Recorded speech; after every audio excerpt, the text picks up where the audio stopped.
Hello, beautiful souls, and welcome back to my channel. So, today we are going to be talking about something very dear to me, a subject that I work on a daily basis, and that is how to respond versus reacting.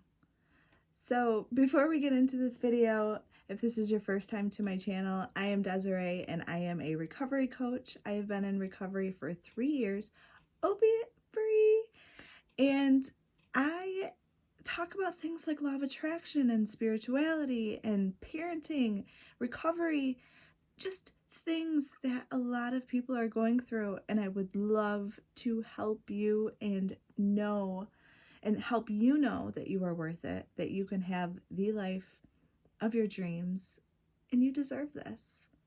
So, I am going to send you so much love right now. I hope you can feel it. So take all of it. And in this video, I'm going to be giving you 7 tips on what you can do when you find yourself in a situation where you're feeling overwhelmed and you're feeling stressed and you just need some help in this department. So that way you're not throwing pizzas across the room. So I'm going to first start off with the definition of react. And react is an immediate knee-jerk habit-based way of interacting, and it is unconscious. And what that means is that it is basically coming from habitual actions, and this is what we're used to doing. Most of the time, this is fear-based, this is control-based, fear letting go. It's from these deep-rooted stories in our subconscious that really are important to take the time to address. And the definition of respond is an objective and conscious way of interacting found in the present moment. And this is a conscious action, meaning we are aware of what we are doing. We are observing the present moment without judgment. And responding takes practice. This doesn't come overnight. Like I said, it is because it's a habitual thing that we've been doing for so long.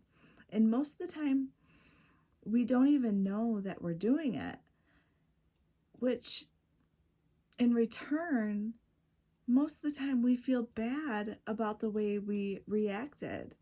And we are left in this fear or in this feeling of shame and guilt, and it's important not to beat yourself up when this happens. This is a human action, and humans aren't perfect. So, like I said, I'm going to give you 7 tips on what you can do when you find yourself in this situation, whether you're used to, if you've in the past have snapped at your kids or have been snippy with your partner or are grumpy at work. The key to this is being aware of our actions and taking the steps and the actions that you do that you need to in order to be an emotionally balanced person. So if you are new here, before I get into the tips, press that subscribe button and leave me a comment on a situation where you've been in, where you have overreacted, and let me know what you think about this video and let me know what you want to hear more about. So let's get into these tips. Okay, so number 1 is to pause. We need to know that we don't always have to have an immediate response. And that leads us into number 2, which is to practice objective observation. What is going on right now? What is the solution that you are aiming for? What is your intention right now? What is the intention of the other person? So, or situation. It doesn't even have to be a person. It can be a situation. And that brings us into number 3, which is the most important, in my opinion, is to practice focusing on your breath. Practice taking long, deep inhalations and exhalations. Because when we are focused on our breathing, we're not focused on the problem. And that gives our bodies and our brains the time to calm down and to have a more rational response. Number 4 is to give people the benefit of the doubt. Look at their intentions. Do they want the best for you? And think it through. Number 5 is effective communication skills. Ask questions like, why are you thinking this way? What can we do to solve this? I just saw a car driving by and I don't know, oh, squirrel. So, like I was saying, how can we solve this? What can we do? What can I do to make you feel better? Number 6 is know that everyone is a lesson. Everyone in your life is always bringing a lesson to you. Not everything is permanent. Some things don't last, but we need to look at this and ask ourselves, what is the lesson that is being brought to me right now?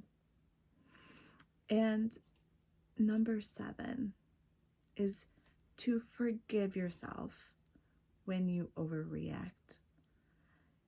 Like I said before, this is a human action. This is what we do, and we're not perfect. It's not good to just sit there and relish in those feelings of despair and shame and embarrassment. That's not going to solve anything. Know that you are human, and sometimes it takes a big disruption in our life to create this stronger, more fierce bounce back. See, when we're experiencing those things, there's always 2 sides to a situation. It's the unwanted and wanted.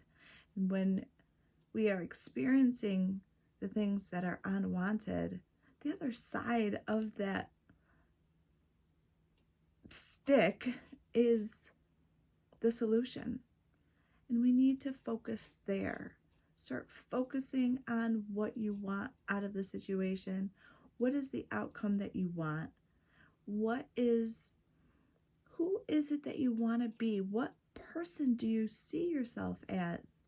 Because the thing is that at the core of every single one of us, we are caring, we are compassionate, we are loving beings. And it's important to remember that. So, if you have enjoyed this video, please give it a thumbs up. It helps this video reach more people. I think this is an important message to get out. And like I said earlier, if you are not already, push that subscribe button so that way you can get notified every time I upload new stuff. So, I'm signing off. Good night.